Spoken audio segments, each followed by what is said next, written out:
aboard, everybody. This is Heading Back to the Window with Scott and Scott, and we're doing our third in our series of MLB breakdowns. We're going to take a look at the NL West and the AL West. The one, the only Tim Earle. Fuck the Sklar brothers. Those guys are nothing. They're 100 years old. Here's the new face right here, guys. It's Tim Earle. It's Nick Earle. It's ESB. Make sure you check them out. You can also check them out on the Max Wagers Network. Doing a little show with Detroit Lenny every day at 5 p.m. Game Time Decision. He's a great baseball guy. Huge fan of country music and Duke. Do I have that right, bud? Oh God, no. I was doing so well, and then you were doing so well until those last two, and then it's like gone. It's Tim Earle, big North Carolina fan and lover of, I'm assuming, rock and roll since it's not country. 90s, yeah, 90s, okay. All that good stuff. Yep. All right, yeah, you can hang with us. Scott likes the heavier stuff in the 90s. I'm more of a tonic live kind of guy, so yeah, we'll be fine. So, but first and foremost, what people actually care about tuning into this show, you're a baseball guy, man. You love college baseball. You love the MLB. We've been trying to get you on. We are happy to have you for our last day in the series. And I don't want to leave my co-host out of the mix. What's up, buddy? You ready for baseball, Scotty? Yeah, looking forward to it. This is going to be the last of our actual division breakdown videos. If you have not checked out the first two, check out those. But looking forward to going through the NL West and the AL West. Should be fun. Those divisions, well, one of them had a surprise winner last year. We'll talk about if maybe both of them will have a surprise winner or not. We'll see. Who's the guy got to blow to win a division championship around here? 107 games? Fuck you. You're not going anywhere. Enjoy your one-game playoff. So, yeah, hopefully. I think it might go a little differently this year. We shall see. Hell, guys, let's jump right in. Before we do that, I want to remind you that we are on the Max Wagers Network. Great lineup of shows every single day at noon Eastern time.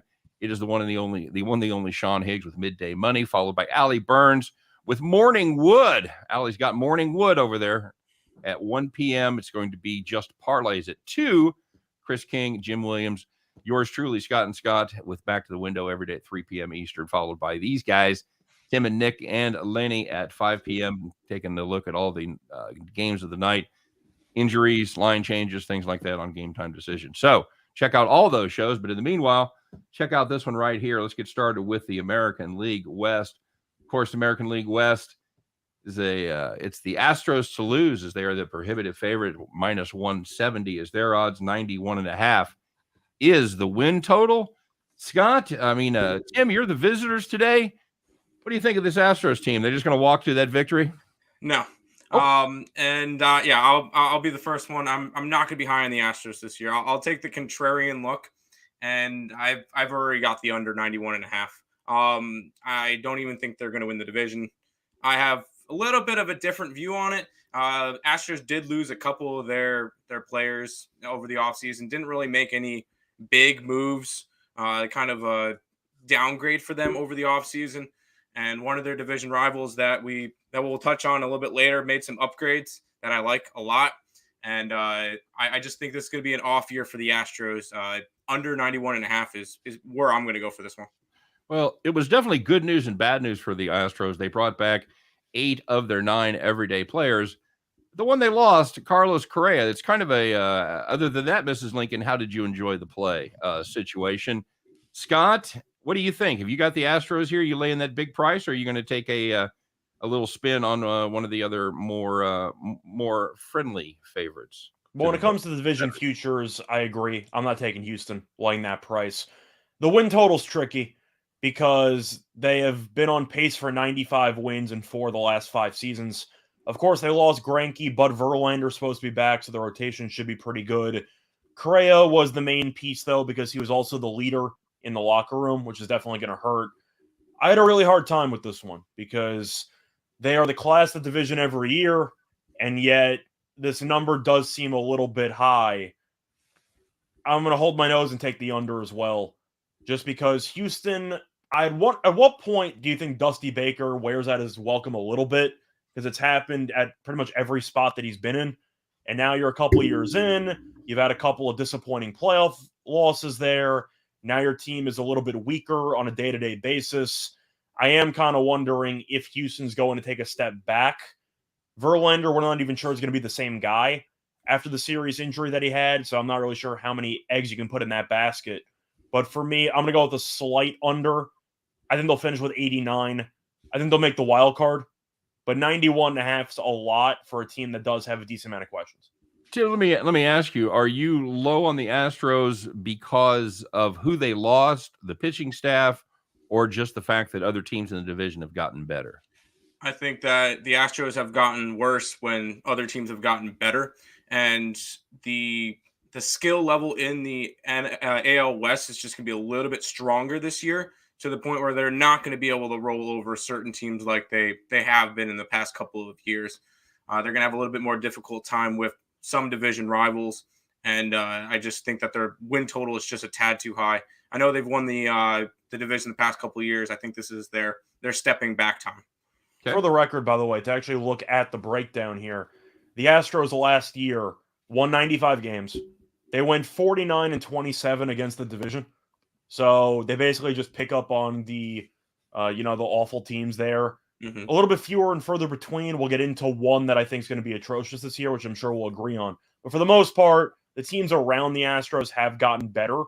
So even if Houston ends up with 40 wins against the division, which seems kind of reasonable there, then that means they're going to win in the mid to slightly high 80s. I see that being more attainable. Once again, I got them around 88, 89, wildcard spot, something like that. All right. Second betting favorite, according to the books, is the Los Angeles Angels plus 3. Wait, what about you? You got the over, the under? I think there's going to be I think there's too much competition. I have to be with you guys and take the under. I don't necessarily agree with him being overtaken for the division, but I have no interest in laying 170. So yeah, I'm going to take a spin. I'll probably take a spin on the same team that Tim has. I'm still not high on this Angels pitching staff yet. So that's going to be the West for me. I still think Houston probably does it, but I don't think the percentages would indicate that kind of lay at 170. I'm not going to do it. Yeah, I'm going to do it. Angels plus 375 to win the division. 83.5 is the Angels win total. This is a team that hasn't had a winning record since 2015 and made the playoffs just once. I believe they were I'm trying to think what happened there. Oh, they were swept by the Royals in 2014. That's right. They haven't even really been competitive. They finished fourth, I think, 5 times. So they went out and spent some money, but what about this pitching staff, Tim? You've got Shohei, and he's going to make, I don't know, 30. He's going to make 27, 28 starts tops. And after that, you've got Syndergaard. We haven't seen him pitch in meaningful games, Scott, since 2019? Well, define meaningful for the Mets, because they faced you in the World Series. Does that count? Very good. I don't want to talk about that one. That's PTSD in the back of my head. Saying meaningful games for Syndergaard is. I'm a Mets guy. Yeah. Oh my God, I didn't realize that. Oh, I feel so bad. I wasn't even trying to take a jab. I'm just saying Syndergaard, when you talk about high leverage spots, he hasn't been in many for the last couple of years. I believe he pitched in the 2016 wild card game versus San Fran. The one with the Gillespie through and home run. Yeah. Well, he was great in that game. That's right. Then Familia came in and he punted it. Yeah, that's right. I forgot about that one. Yeah, typical Familia. Yep. My bad. Forgot about that. So here's the question. By the way, what's up, Joe Kryptonite? Yo to you too as well. What do we get out of Syndergaard this year, Tim? Do we get 31, 32 starts out of him, or is he gonna break down at some point? We're gonna get 14, 15. I don't know. We haven't really seen him pitch a complete season in a little while. I would hope for his sake, because he was great on the Mets. So I have no shame towards him, no hate towards him. I think he'll have a good year. The big thing is, what are we going to get the same season from Shohei that we got last year? And the answer is no. What he did last year was incredible, and the fact that they did what they did last year, even with him playing as good as he did, is awful. That they didn't do any better. Trout did get injured earlier in that year and last year, so kind of they'll have him back this year, so that's at least a positive. The rotations is slightly better, but I still think that this Angels team is going to be a big overs team in terms of runs. They're going to allow them. They're going to hit them. So probably look towards that with them. But as for the win total, what they got? 83 and a half. Yep. I think that's pretty much spot on. I think they'll end up finishing third in the division. Maybe, I don't know. We'll see if Trout can stay healthy. We'll see if Shohei. I mean, he did a lot last year. Is he going to be able to maintain peak health this year as well? So I'm going to say that they're going to stay around that 83. I really don't have a lean towards an over or an under. I think it's pretty much right on. Scott, is it a hot take if I was to tell you that I think Patrick Sandoval may be the best starter in that rotation? I don't think it's that hot of a take because you're looking at who they're surrounded by. I think it's a hot take if you include Ohtani and you assume that he's going to end up making about 28 starts because Ohtani was really good. Now, the problem with that is that Ohtani has had some injury issues, especially in his rookie year. Last year, he was mostly healthy. I do agree that last year he had a unicornish season, which I'm not sure he can duplicate. So I kind of wonder if he will fall back down to earth. As for the injuries, Trout barely played last year. He only played in 36 games. Rendon only played in 58 games, so he was barely a factor. Trivia question, though. Do you know how many starts Syndergaard has made in the last 2 seasons combined? It's got to be like 10 to 15, if that. I was going to say 8. 2. He's made 2 starts in the last 2 seasons combined. You know what? That makes sense. And he didn't play last year, so that's what I was thinking. Technically, he did make 1 start last year. I think it was the last weekend he pitched 1 inning. Okay, well, so technically he did start, but no, he has not pitched. He didn't pitch all last year, pretty much. I think that was probably, I don't know if it was the dumbest contract given out during the offseason. Definitely top 3. You gave him $15+ million and he's made 2 starts in the last 2 years combined.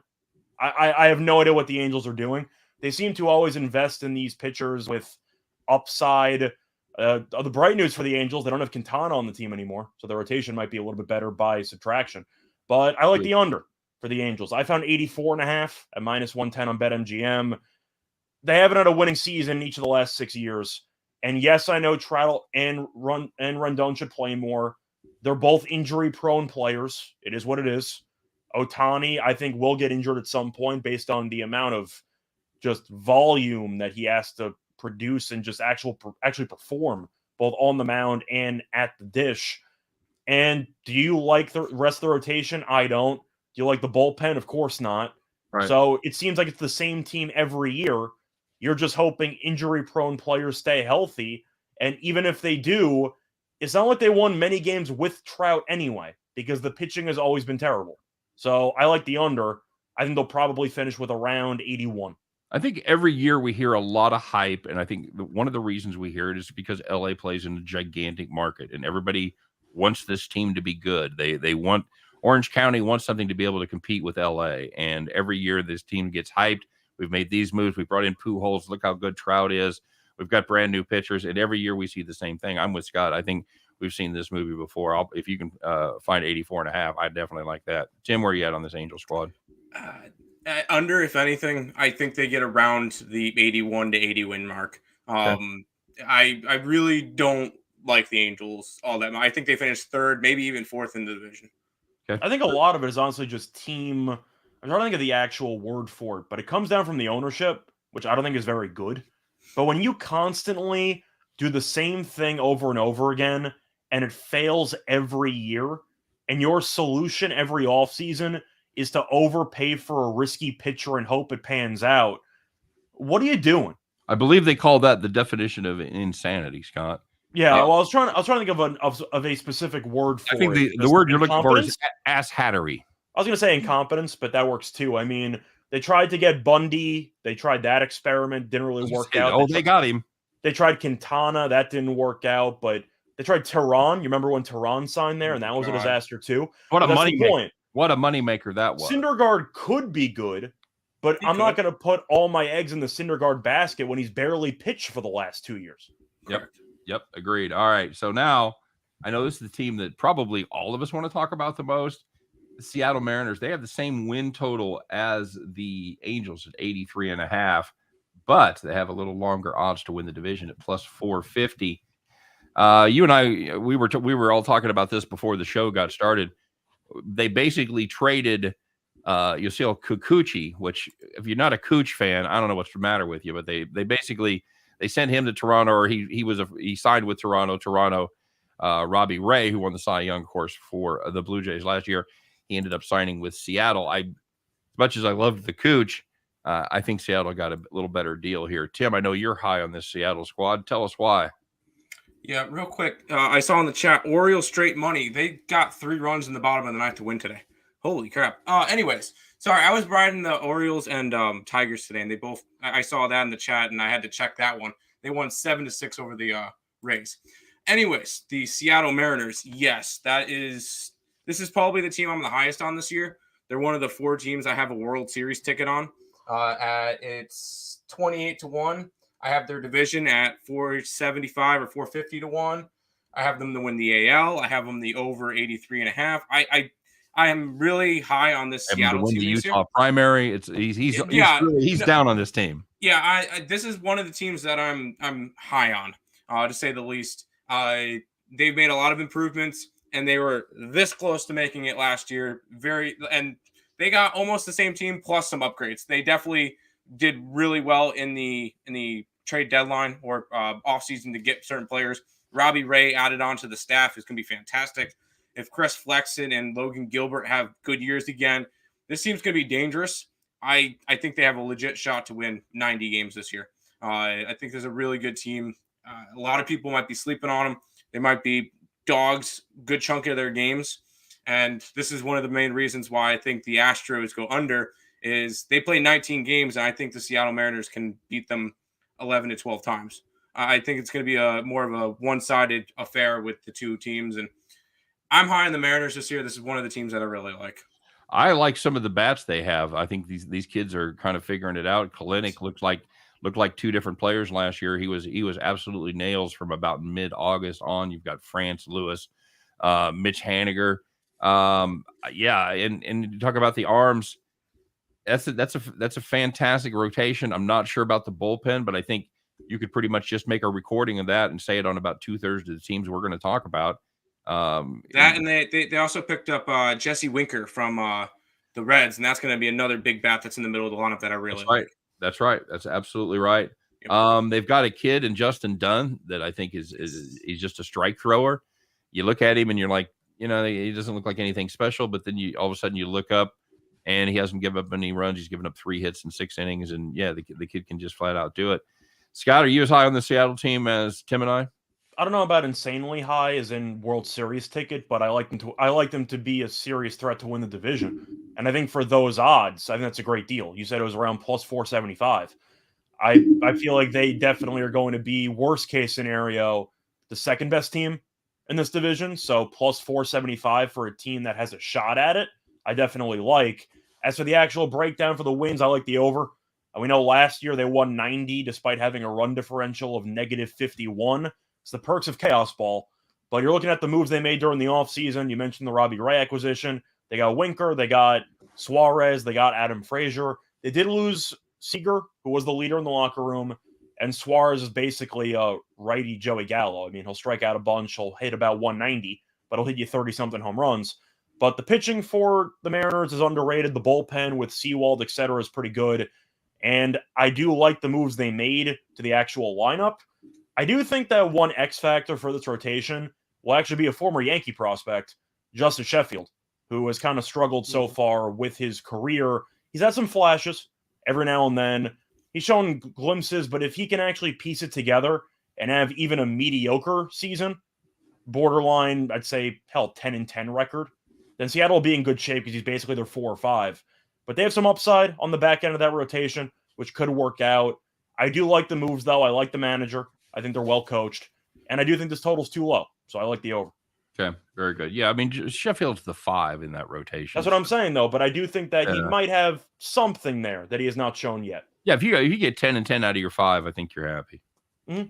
That's what I'm saying. 4.2 ERA or whatever. He keeps you in games. Maybe gives the bullpen a little bit of a respite. Yeah, I'm good with that. All right, so let's kind of grip it and rip it here as we go through the rest of the division. The Rangers, 74.5 is their win total. plus 1,600 to win the division. Well, I'll tell you one thing about the Rangers. Nobody spent more money than they did in the offseason. I believe they spent the most money in contracts in one offseason in Major League history. So, Scott is going to make a difference. It's going to help them not look totally awful, but to be honest, I still like the under. I think it's too high. And I understand that they, of course, got Semien. They got Seager, the other one. They also got John Gray to help the rotation. Gray on the road, I'm not sure if I'm interested in that because he was actually really good at Coors Field. On the road, not so much. But you want to look at the actual moves that this team made. I understand that they put in money to try to drive in fans and try to make it more appealing for the new ballpark. How many games is Seager actually going to play? Because he's injured all the time. You can go through the actual breakdown season by season. He's missed at least 28 games in 3 of the last 4 seasons. He's missed a lot more than that in 2 of the last 4 seasons. Right. Their bullpen is still one of the worst in the league. And if you think Seager is going to get hurt, I don't really know how I'm supposed to like this team. Semien had a career year. Can he duplicate that with 40-something home runs? I doubt it. Maybe. History says no when you get the free agent deal. Like I was going to say we'll find out. I think that the Rangers might have just overpaid for a pretty solid infielder, but I like the under. Well, in fairness, that is kind of their thing. Yeah, that's kind of their thing, but I don't really like the rest of the rotation. I don't really like the bullpen. And if he can't pitch, that is kind of the Angels all over again, isn't it? So I like the under. All right, man. It sounds like you're really down on this team. Like, I hate their colors. I hate I'm down on the division. Between Dallas and fucking Fort Worth. Figure it out, guys. I respect them for trying, but when your issues are pitching and hitting, and you put everything into hitting, then John Gray, don't get me wrong, he's been an okay pitcher. If he's your number 1, are you thrilled? Probably not. Tim, you going to talk him off the ledge? Nope. This Texas Rangers team, their offseason made no sense. I thought they were going to rebuild. I guess not. When you go out and spend, $500 million on 3 players? Accelerated rebuild. Yeah, they got a great stocked farm system because they got a shit ton in the trades. But yeah, but I still think they're 3-4 years out of being able to be relevant at all. And them going and buying 3 pieces makes no difference for me. 74.5. I think the under is a safe play just because they have to go up against the Angels, the Seattle Mariners, and the Houston Astros 19 times this year each, which will definitely beat them down.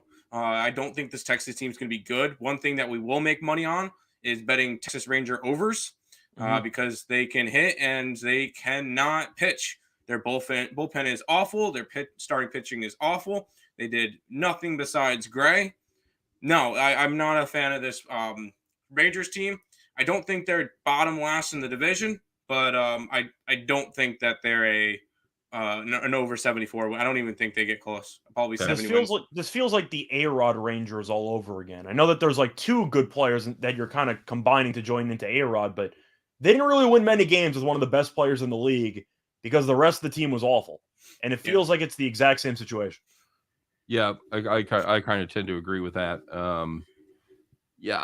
I think the under is the safe play here because they can't. Every game is going to be a struggle with this team. There's going to be no easy wins. There's going to be very, very few, if any, games where the pitching just dominates and the guys can get one of those 3-1, 3-0 victories. I agree with you about the overs. It's not as good as it was at the old field with the weird wind in there, but it's still hot, man. And those balls fly even at night. And just to back up a little bit, we talked about it before, but if you didn't know, Chris Flexen was the most profitable pitcher in Major League Baseball. Yes. Yeah, he was. We mentioned that one a lot last year. Yeah, him and Gilbert were both top 5. Yep. And the Seattle team made a lot of money for us down the stretch, especially. So do keep an eye on those 2 pitchers in Seattle as well. All right, so let's talk about a team that has pretty much said, Vegas, here we come, or so it would appear with what they've done. That's the Oakland Athletics. They are a win total of 70.5 at plus 2,000. Kind of generous, to be honest. I think kind of generous. Yeah. I think both of those numbers are a little bit generous. I'll start off. This is This is an A's team that has decided to, I guess, rebuild. I'm not really sure because they have definitely dumped salary. They have written off any kind of attendance. The team never good in attendance, always in the mid-20s as far as attendance goes out there at OCOM. Horrible place to watch baseball, by the way. Horrible stadium and a horrible place to watch baseball in particular. They will definitely be bottom 5 in attendance. Definitely be bottom 5. That's if you can find that bet somewhere. I'd lay up minus 2,000. But I'd lay up to. Well, I was going to say 175, but yeah, they're. So Bob Melvin's gone. Scott, you called for him to be gone in the first week of the season last year. We're sorry. They turned it around. I'll give them props there. But we talked about how much this team has lost. They lost Olson, Chapman, Chris Bassett's gone. Of course, Simeon was gone the season before. Most of the bullpen is gone. They've lost Canna. They've lost Starling Marte, Jed Lowry, Mitch Moreland. Tim, what are we doing here? What do they have left? What, Ramon Laureano and Frankie Montas? Okay. Laureano's suspended, and they have Montas, which should be traded soon, and Manaea, who should be traded soon as well. Manaea's still there. Technically, they're still there. They're going to be traded. It's just they've still got Elvis Andrus. Oh God, no. Okay. So, Tim, are you old enough? Did you see him last year? Andrews was awful last year. Yeah, he was. Did you watch? That's what I said. I said, are you old enough to remember when he was good? They have Tony Kemp, with Texas who I Rangers, think is okay. Andrus was good with Texas, right?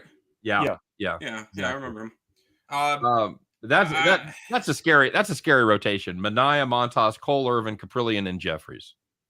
Jesus Christ. No, it's not. For now. And Lee Trevino coming out of the bullpen. I'm sorry. No, I don't like this team at all. No. And I think that they could be the worst team in the MLB this year. Legit, they could be the worst team in the league. Yeah, we talked about that being a real possibility. I think that Baltimore will have more wins than them. I think Pittsburgh will have more wins than them. This is not a good team for Oakland, and they're only going to get worse. So sorry, Oakland fans, but this is going to be an ugly year for you guys. I think they get maybe 60 wins. I really don't think they're going to be good. JC Stode asked this question the other day. Hey, thanks for bringing it up again, JC. I appreciate it because, of course, I forgot about it. Oakland team season winning streak over 5.5, Tim? Under. You don't think they're not winning 6 in a row? No. I think they'll get lucky if they win 3. I don't think they're going to be good. I would like to know statistically how many teams have 6-game winning streaks, how many different teams have 6-game winning streaks, because you can have bad teams. Trust me, I live in Kansas City. I know bad teams. They can still put together winning streaks. So I'd be curious to know what the odds are on that. If that's flat 110 each side, without looking it up, and I really want to do some research. I got a hunch that the over's the play. I would lean under there. You mentioned Kansas City. At least they have a lineup. They have something that they can actually. I'm not talking about this year's Royals. I'm talking about pre-2013 when they were just absolutely dreadful. Yeah. Okay. That's fair. They would. I thought you meant for those teams that were double-digit losing streaks were just an annual occurrence. If we were lucky if we only had one, they would still put together 6-game winning streaks. So I think they would have to really get hot in order to do that. Sure. And their opponents will have to help them. I want to look at the schedule.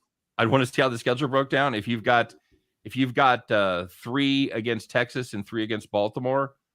Maybe something like that, if you've got Pittsburgh mixed in there, some of the teams that they could beat. I'll run through their schedule to see if there's a spot. See if you can find a 6-game spot. I can find a 6-game spot that I could legit think that they can. Oh, the Athletics are already up 4-0 on Cincinnati. That's you can't stop them. You can't stop the A's. All I know is he says it's minus 110 on DraftKings. He says the under is golden. So I was just gonna say, all I know is that for the A's, especially when it comes to the vibe the front office is giving out, when you were in the middle of a fire sale, you think the players were thrilled to go into the season? Oh, no, absolutely. With a brand new manager that has no experience with a bunch of whatever with the 4th lowest payroll in the league. I guarantee you those little nagging injuries that if you're playing for a contender, you'd go out there and you'd play. You're going to take a couple days off. Oh, no, I expect Laureano when he comes back. You roll that ankle in June, that's 3 days off. I expect Laureano to come back from the suspension, get injured, and maybe coast off the injury because we've seen him get injured in the past. But I have to like the under because there's nothing to like about this team. The only bright spots right now are the first 2 pitchers and it's a miracle they're still even there because Yeah. they're going to be traded. Yep. That's the other thing. Even if they threaten that total, don't forget they're probably going to dump at the trade deadline. Go ahead, Tim. You find a spot? I will say there's one spot for each half of the year. Okay. And one of them is very early, April 18th through the 24th. They get Baltimore and Texas. 4 against Baltimore and 4 against Texas, all of them home. Okay. Seager should be healthy for that series, though. So I think Texas will win one. And then second half of the year, there's a series of 6 games where they're at Baltimore and at Washington. Okay. That could be a legit shot. Other than that, no. 5-game road winning streak, though, man. That's difficult. Yeah, all right. So I would say beginning of the year, if they don't do it in April, they're not doing it the rest of the year. I'm gonna go with the under on that.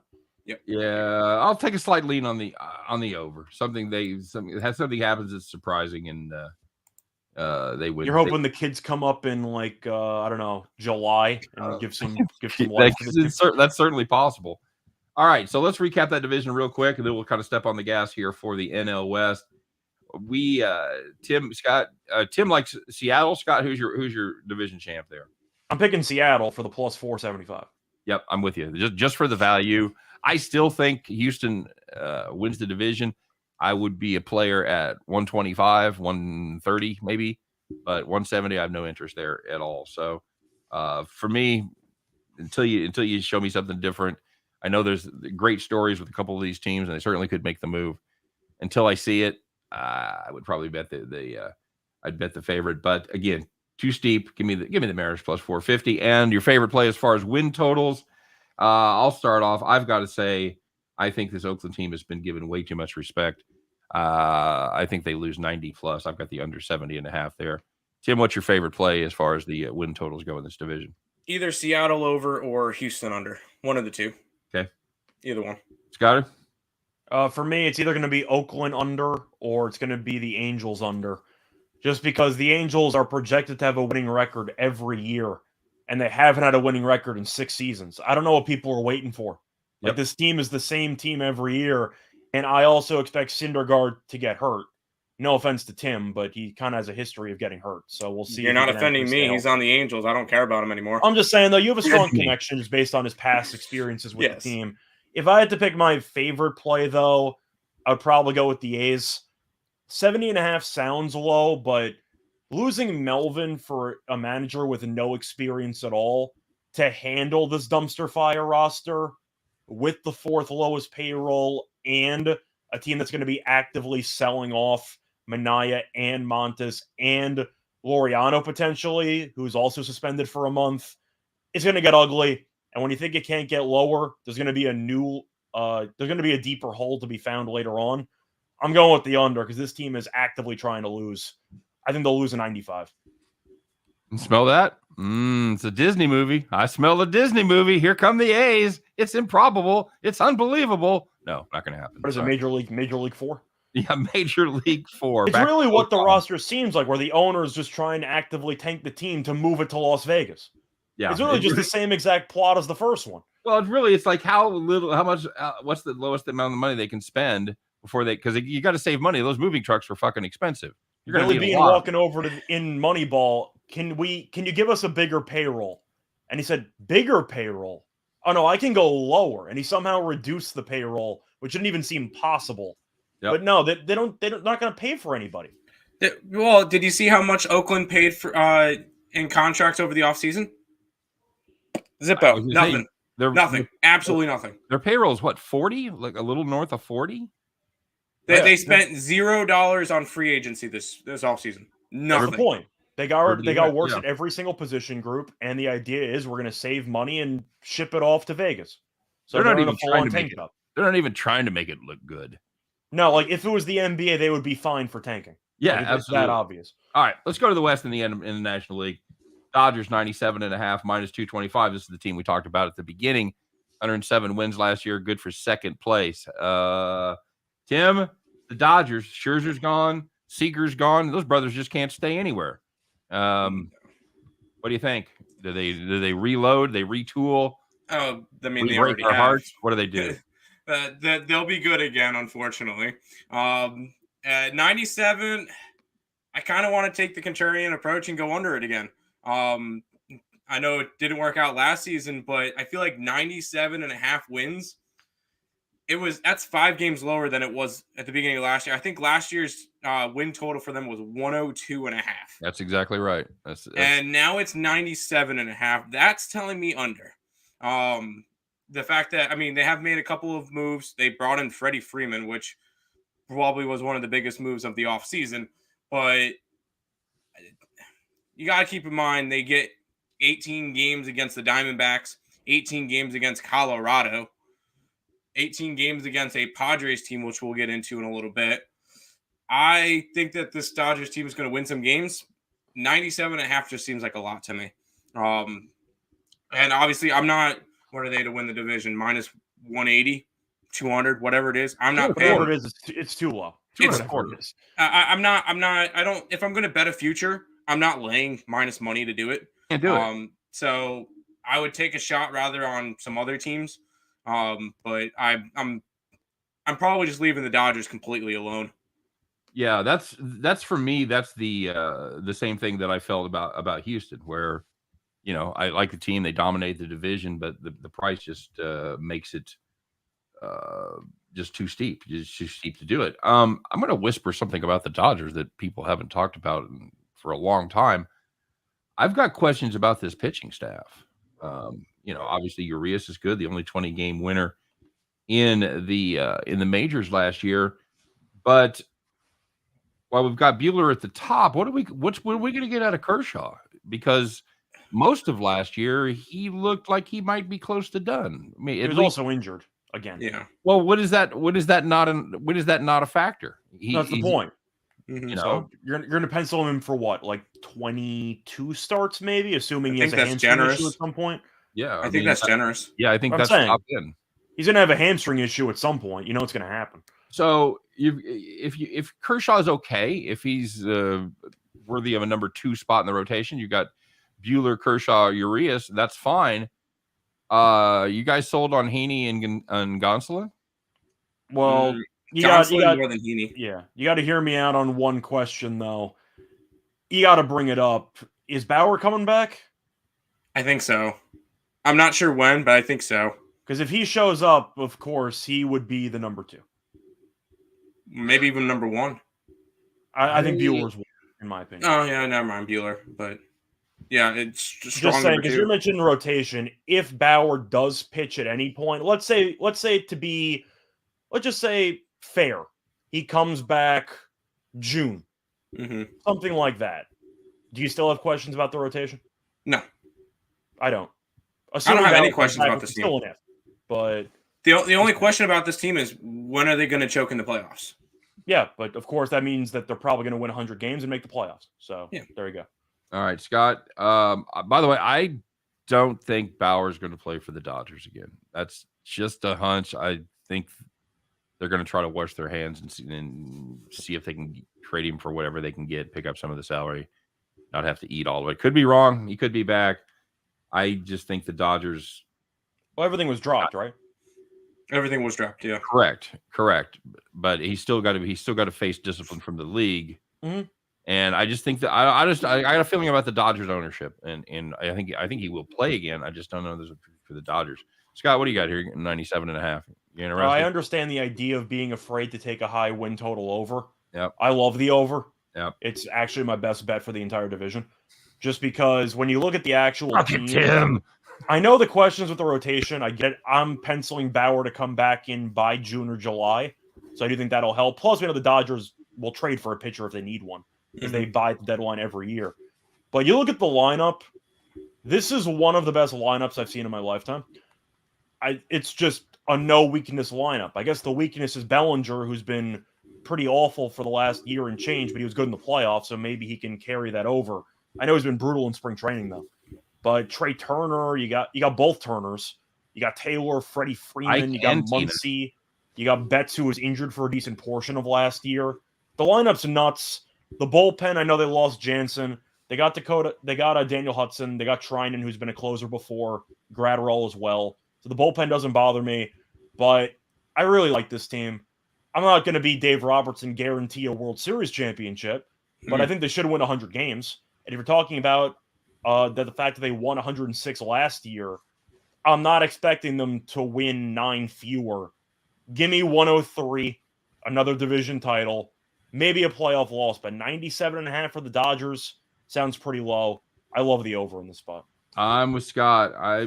You look at this starting lineup for the Dodgers, and they mash. By the way, Scott, they still have David Price in the bullpen. So, He might be a rotation guy now. I mean, that's another option you got. Well, what I look at, I think either the Giants. I think the Giants are prime candidates for regression. I mean, that almost goes without saying. I think the Padres most likely step on their dicks again, and Colorado and Arizona are two absolutely dreadful teams. So even though the Dodgers pitching may not be as good as it has been in years past, I don't think it has to be. That's what scares me about that going under that win total. So do they have the best lineup in the league? What's that? Do they have the best lineup in the league? 1 through 9, I think it has to be. Yeah, I think it has to be too. So they excel at basically everything. So I got to take the over. All right, so let's talk about this Padres team. 88.5 is their win total, plus 340. This is a team that absolutely shit the bed the last month and a half of the season. They were in first place like Memorial Day. They were still in first place. They were 18 over in August and yet missed the playoffs. Scott? Forget about making the playoffs. They had a losing record. Playoffs? Yeah. Ended up with a losing record. Now, they obviously had some injuries, and most prominent was to Tatis for a lot of the season. Any reason to put more faith in this team? As if you look at this rotation on paper, not too bad. You've got Darvish, Snell, Musgrove, Clevenger, and then right now Martinez in the 5 hole. Scott, do you like the over or under as far as the win total goes for the Padres, and do they have a shot to overtake the Dodgers? I have to like the under. I mean, I don't even know how you could really make a case for the over. The only argument you'd have is if Tatis would play a full 162. The problem is he was on a motorcycle recently, and now he's going to be out for about a month and a half. So if you're missing your best player, a month and a half is also going to be the estimated time frame, maybe 2 months, but it could be longer. Who knows? I believe he fractured his wrist, I think that was the injury that he had. Yep. But the point is, if you're missing your best player, and I know Melvin's the manager now, I do think he's pretty good, so that might help, but you're missing your best player, and your team as a whole is basically the same team from last year. So, no, you got them at 88.5. They've had a losing record in 10 of the last 11 seasons. This is a very, very, let's just say, underwhelming franchise for the last decade and change. I expect another underwhelming year. Will they get to 500? Maybe, but I see a ceiling of 83. This number seems way too high. I got to take the under. Tim? Yeah, I'll even go one further. I think there are sellers at the deadline. I have no faith in this team. They're already starting with Tatis on the DL, and that was kind of like their big, wow, we're the Padres. We have one of the best players in baseball. Well, he's not around, and they dealt with injuries all last year. I see nothing different because all their players are now a year older. They really didn't do all that much in the offseason to make themselves better. We saw what happened at the end of last year. I really have no faith in this team. Brad Snell looked awful. And then Blake Snell was okay down the stretch, but for the first couple of months, he was pretty awful. And then the other big guy, Musgrove, who threw the no-hitter, and that was it. That was pretty much it. There wasn't really much else that happened. They struggled. Machado, not a good season. Hosmer, not a good season. And I expect a couple of those guys to be on different teams by the end of the year. I don't expect this team to be good. And if you have a better argument for your Dodgers over wins, this is your argument saying that they could probably win 11, 12 games against this Padres team. It seems like the acquisition during the offseason was mostly the Clevenger acquisition with the quotes around it because he barely pitched last year. Yeah. So you're hoping that he can give you something for that rotation. But without Tatis for about 2 months minimum, not to mention all the injuries that he usually has during the course of the season, I don't like this team at all. So I like the under. I think 88.5 is laughably high. I think that's ridiculous. 85.5 for the Giants, plus 525 to repeat as Western Division winners. I think it's safe to say there was no more surprising team than the San Francisco Baseball Giants in last year. That's an all-time shocker. They won, what, 108 games? I think they were 107, I think. Either way, they won had one more than the Dodgers. Well, they won the playoff. And their win total was what, like 70 and change? 78. Like that's an all-time season performance there. Yeah. That is actually unachievable again. So now they're going to try to repeat without Buster Posey. They've got Joey Bart, who is a kind of a checker or wrecker kind of guy. He's a lot of strikeouts, some questions about how he handles the pitching staff. They did keep most of their roster intact. The question is, was this just a complete one-off, Tim, or does that roster have a chance to repeat? I think they'll be second place in the division. If I had to take a shot at a plus money to win the division, it's the Giants again, just because I'm not laying minus 200 something with the Dodgers. But I think they get over that win total, and strictly because they get to play 19 games against the Rockies and 19 games against the Diamondbacks, where I think they could win 15 games each against them or something in that nature, because I don't think that the other two teams are that good at all. And they could probably split the series, if not win the season series against the Padres. And I think they could put up at least 8, maybe 9 wins against the Dodgers. I think they'll be competitive. Whether or not they'll win the division, that would be my shot pick, just because if I'm going to grab futures, they're going to be plus monies, and the Giants would be my pick for that. But I don't think they have a shot to win the division. But I do think they win at least 86 games. Yeah, I'm right there with you on the over the win total. And if you got to take a swing on somebody, you got to take a swing on the Giants again. I'm not laying 2.25 just like you, Tim. That's just absolutely fucking ridiculous. So that's not happening. Scott, where are you at on this team? I'm on the over. To go through the moves, they lost Gausman, but they picked up Rodon. Now Rodon's also had injury issues, so we'll see what happens there. Longoria's out indefinitely. I know Yastrzemski got injured in spring training the other day, so he might end up missing the opening week or so. But the Giants, with Kapler as the manager, were really, really good last year. And even if you're expecting regression, which I'm sure everybody is, 85.5 still sounds too low. The team's solid at pitching. The lineup is pretty good because they got a lot of home run guys. Maybe not 30 or more, but they got a lot of 20 guys, and they kind of add up cumulatively to generate a lot of power. I like the over. Of course, Posey hurts because even besides hitting, just from an actual game management, from a fielding catcher perspective, I'm sure he drastically helped that pitching staff. But I think they'll find a way. Kapler grew on me. I think he's a really good manager, and I think they'll find a way to win 87, 88. I see them in the wild card. So if they're going to get there, they're probably going to win 87 games. Okay. Yeah, I'm all right there with you. All right. So history tells us that one of these next two teams will go over their win total. Colorado Rockies 68.5, Arizona Diamondbacks at 66.5. Tim, which one is it more likely to be? I think the Diamondbacks. Okay. And that's strictly because I don't think the Colorado Rockies are going to have a good home season again like they did last year. They were one of the best teams at home for whatever reason, and then could not score on the road for whatever reason, and could not do any. They were 48 and 33 at Coors Field. Yeah, exactly. They were fantastic at Coors Field and couldn't do crap on the road. I just feel like, because you keep in mind the Diamondbacks and the Colorado Rockies get to play against each other, so at least that's a couple of wins. But somebody's got to win. Someone's got to win those games. And normally one of these teams will go on a little bit of a streak. Maybe Arizona can go on like a 6-game win streak at one point. All I know is that I will probably have Arizona and Colorado tickets when they face the Dodgers a bunch this year, just because at plus 250, 300 area. Yeah, 250, 270 every game. Absolutely. If the Diamondbacks or the Rockies don't get swept against them, you're making money. So that's kind of the thought process there. But I don't think either of these teams are going to be remotely close to anything. I'll tell you, I do like the starting rotation for Arizona. I think they're going to be an underplay all season long, especially if Mad Bum is anything, if he still has anything left in the tank. But this Gallen and Kelly, Weaver. As long as those guys all stay healthy, there's some talent there. So you could see you could see a lot of 3-1 there all losses year for Arizona. Yeah.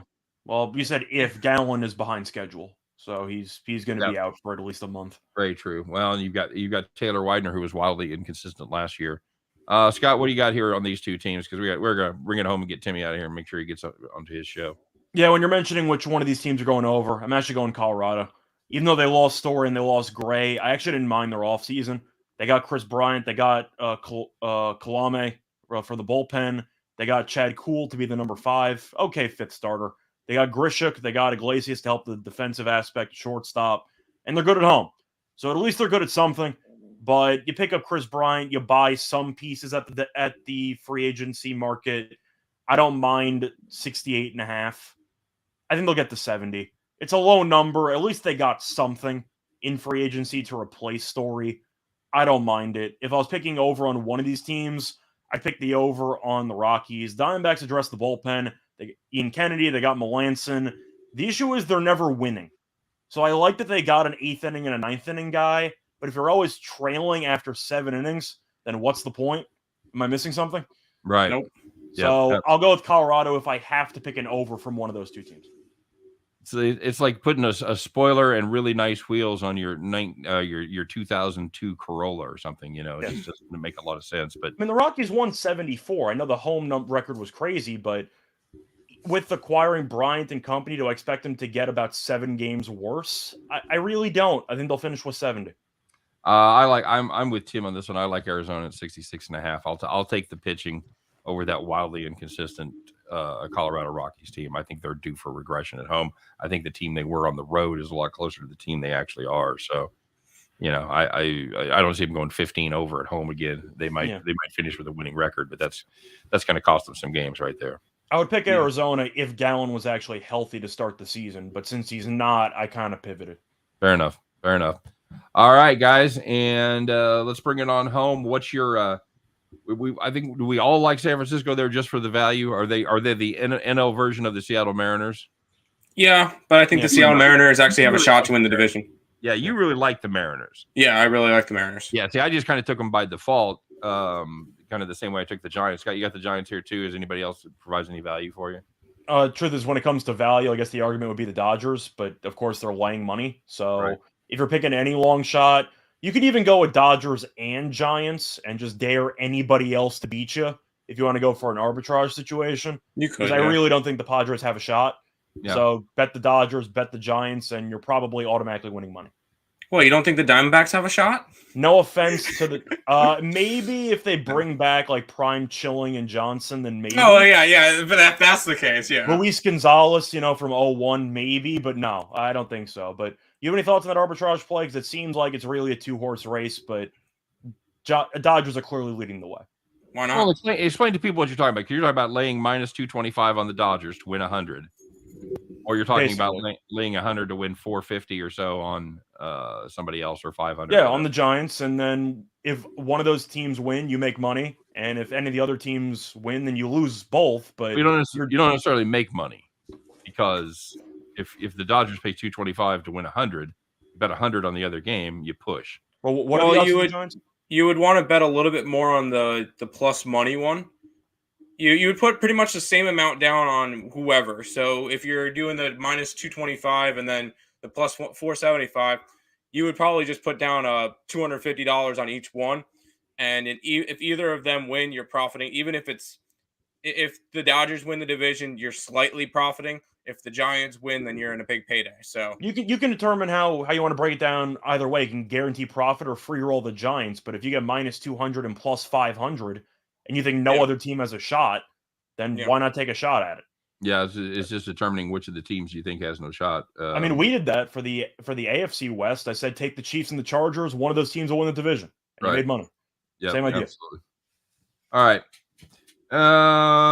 That's going to do it. My best bet's the Dodgers over. Tim, what's your best total? For the AL, Mariners. For the NL, Padres under. Yeah, I think I'm right there with you on the Padres under. I think that's my favorite National League play for sure. I have a lot more faith in them to suck than to do the Giants. So, hey Tim, thanks for stopping by. We've had a lot of fun. We'll have to make it have to make it a thing. We'll have you on again as we get deeper in the baseball season. And tell folks what you got going on. Where can we find you? Me and Nick go live every day on Earle Sports Bets, the YouTube channel, and around 10:15, 10:30 each day. We break down the NBA slate and the NHL right now. Once baseball comes along, we dig deep into that. Baseball is kind of like our big sport that we both do together. So lots of big stuff, and then game time decisions Monday through Friday at 5:00. Very good. And you can find Scott and I every day, 3 p.m. Eastern, 2 p.m. Central over the Max Wagers Network doing our Back to the Window show. You can find Scott and I both doing daily videos each and every day. Check out some of his fine writing over at winnersandwhiners.com. All right, that's going to do it for baseball. That's going to do it for the show. Everybody, thanks for stopping by. Appreciate you checking us out. Good luck this baseball season. We're going to have some fun. I'm looking forward to it as well. So you guys have a great day. Good luck on all your plays. Scott and I will be back tomorrow, 3 p.m. Eastern, 2 p.m. Central, in the never-ending journey to help you all head back to